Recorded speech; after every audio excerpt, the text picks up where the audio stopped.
This trade is a little bit ridiculous as an MLB insider has come out and revealed that he is hearing a trade between the Minnesota Twins and the Toronto Blue Jays could go down, centering around Alek Manoah. So I'm going to break that down and much more in this episode of Jays Digest. What's up, Jays fans? It's Gosse, your host of Jays Digest, and we have a lot to discuss today. This one is a little bit crazy. Again, we're still waiting for Ross Atkins to make a move. We're hearing some more and more buzz about Jorge Soler. We discussed it in yesterday's video, but if you want to go check that one out. But this is getting absolutely wild right now. All the speculation, all the rumors, we're all kind of waiting for a move to actually happen, and then the rumors and speculation has picked up once again. But before we do get into it, a quick reminder to hit that subscribe button. We are on the road to 12,000 subscribers. Your support has been unbelievable. Now let's get right into this potential trade. And I want you all to leave in the comments what your thoughts are about this deal, because it's a little bit ridiculous, but it also could make a bit of sense if you are the Toronto Blue Jays. So let's just get into it. And this is MLB Insider suggests potential high upside Max Kepler to Blue Jays trade, and it's starting to sound like Toronto is going to be who the Twins do business with. So this is a pretty new report as of a couple days ago, and the kind of crazy thing here is that if you look into this article, this is from John Morosi, and it basically highlights a Max Kepler Alek Manoah trade.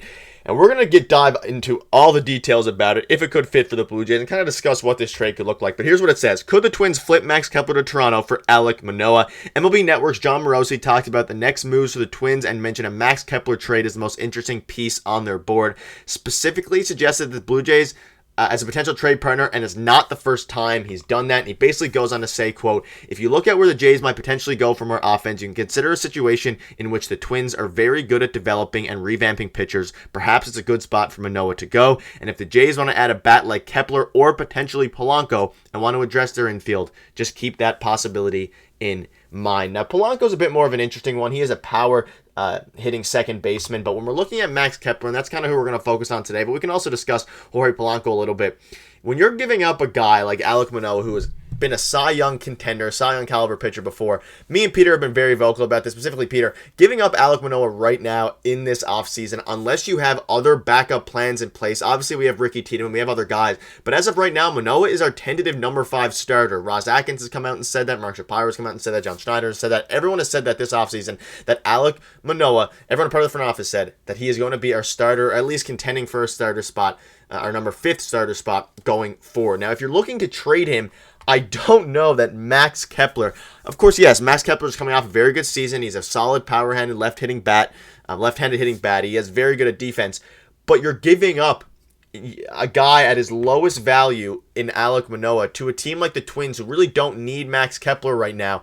And then if, in all likelihood, Manoah will go back to being some sort of serviceable starter with the upside. He's still super young, I believe 24 years old, still the upside of an elite caliber pitcher. Kepler doesn't really have the upside of an elite player. And when you look at the baseball trade machine, Manoah still has more value, but this is after the worst season of his career, the worst season we could have ever imagined, and Manoah still has more value than Max Kepler, who was at an 8.3 median surplus. And again, he had a very good year last year, 24 home runs, an 816 OPS, very solid at defense, great underlying peripherals. Like, yes, he's a very good player, but I wouldn't mind going for a Max Kepler, even though he's coming off of a season with a 666 OPS. I would much rather not trade a guy like Alek Manoah, because if you look at it from this Jays perspective and the Twins perspective, the Twins are trading a guy at his peak value, coming off the best season of his career at 30 years old, trading at the peak value for a guy like Alek Manoah, who is at their absolute lowest value they will ever be. Obviously, Manoah's coming off of one of the worst season of his career, horrible, everything went bad, and still I do not want to do this trade if I'm the Toronto Blue Jays. I do understand the perspective of if the relationship is broken there's potential that the Toronto Blue Jays want to get rid of Alek Manoah, but it doesn't seem like that is the case. It seems like Alek Manoah is getting into the best shape of his life. It seems like he's absolutely locked into having a great season next year, and to suggest a trade like this is very interesting. I mean, if I'm the Minnesota Twins, I am more than all over this trade. You are getting a former ace, a former Cy Young contender in exchange for a guy who doesn't have much left on his contract. Obviously would help the Blue Jays in some sense now, but I would much rather than trading for a guy like Max Kepler, go ahead and sign a guy like Jorge Soler, JD Martinez, Cody Bellinger, Jock Peterson. Like, I would much rather sign Cody Bellinger, who is completely free, than trade one of your better, I don't even know if I consider him a prospect anymore, but trade a guy like Alek Manoah for how much you can get on the market. I think the only way this happens is if they make a couple signings, and then, or maybe they, trade for Jorge Polanco would be like, you can convince me about Jorge Polanco, maybe a Manoah for Polanco swap. Polanco's a very good second baseman, a borderline elite power hitting second baseman who obviously is not great defensively, but can at least hit some power, would fit in this lineup a lot more seamlessly. And he's a switch hitter, so Polanco you could get me behind. I don't know if I would still do a Manoah for Polanco straight up or anything like that. I would much rather get rid of some of the other prospects than Alek Manoah. But again, this would fill an immediate need, whether it's third base for Polanco or second base.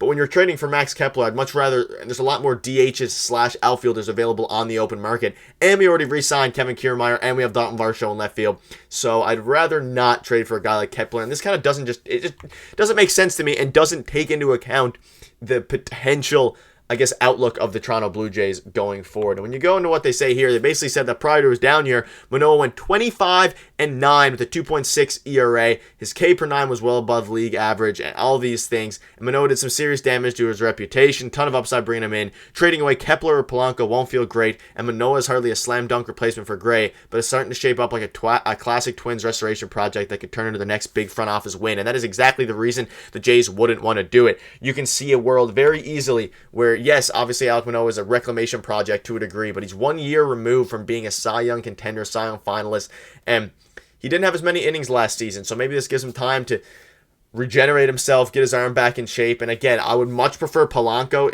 Let me know in the comments who would you prefer. Would you even consider this deal? Polanco makes a lot more sense to me than Kepler does. That being said, I don't think I would trade Alek Manoah for either of them just because of the risk that you get with trading Alek Manoah. Let's not forget that Manoah was a guy who came up, first start with the Yankees, struck out Judge. Like, this guy has the dog in him, per se. Obviously, he had a horrible season last year. That's not to take away from how bad he was last year. And it's not to take away from Max Kepler either, who had a great season. Buying high and selling low in the same trade for Ross Atkins would be a little bit risky because you're also running the risk that Max Kepler could go back to his career 720 OPS self, or even the year before last where he had a 666 OPS. You're buying high on this guy, and if you're going to buy high on someone, I would much rather do so in the form of free agency, such as Jorge Soler, even Cody Bellinger, Jock Peterson, than going out and giving away an asset and then still having the risk of this player we're getting in return in Max Kepler not performing good whatsoever. So it's a very interesting trade. I understand what John Morrissey is saying, and I still don't think that a trade between the Twins and the Blue Jays is completely out of the realm of possibility. I just don't think it would center around Alek Manoah or really Max Kepler. I don't know how Max Kepler fits with this team, especially given the fact that they seem very interested in acquiring Jock Peterson from free agency, the former San Francisco Giants. So let me know what your thoughts are on this. I don't like the thought of trading Alek Manoah. I think it's kind of dumb, and I especially don't like it when you're trading him at his lowest value for a guy who's just had the career season. So let me know in the comment section what your thoughts are on that. If you want to check out our video from yesterday, click on your screen now. Just wanted to throw this trade out there because we're waiting for them to finally make a move, and I thought this one was very interesting. But thank you guys for watching. We'll see you tomorrow.